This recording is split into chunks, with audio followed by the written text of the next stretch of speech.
in a case involving the pursuit of fame. On one side, you have a person pursuing it for the first time. On the other side, you have somebody who's had it for a long time and is apparently trying to give it up. Who would you listen to? Really? Whose word should you take? Should it be the person with the most experience of fame and the most possibility of having learned that it's empty and it's not worth having? Wouldn't that be the person you should listen to and put more weight to when you're looking at a case? In this, everybody's cheering because somebody won the right to abuse someone else's intellectual property rights in order to become famous. This was not something fought in order to just allow Granny to see a child walking for the first time. That could have been done easily without abusing any property rights at all. Turn down the volume or don't film your kid dancing to that piece of music in the first place, because any music with the right beat will do. Now, if it's going to be about freedom of speech, why not talk about what was said in the song? That said, that we are being promised an afterlife that is a lie. It's fake. And that afterlife, if you look at what the artist is trying to do and where he's trying to remove himself from, that afterlife is the internet.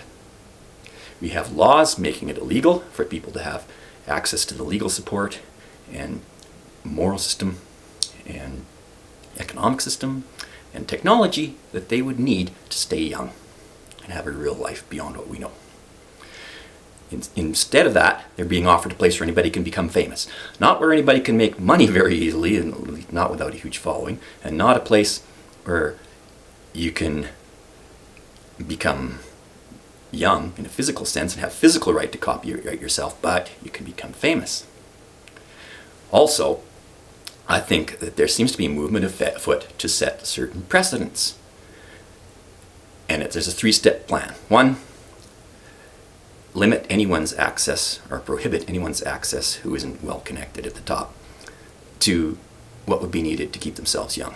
Two, when they go on the internet to fight for their rights, set up a system where anyone can use their content and take it anywhere they want, do anything else they want with it. So, and you can do that with really personal, intimate parts of someone, their voice, their face, their ideas, their creative efforts. And you set a precedent with that. That under certain circumstances, which are actually pretty easy to meet, you can take anything you want from somebody. Step 3, you extend that to the physical body.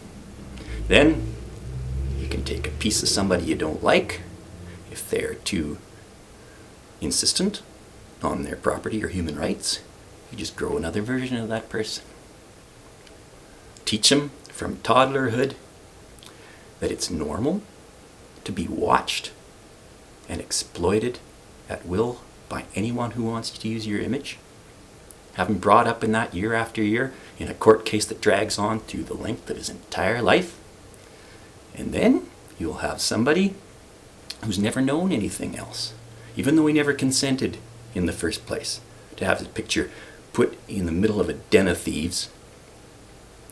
And that person will be the prince you wanted. Sing what you want, say what you want, do what you want.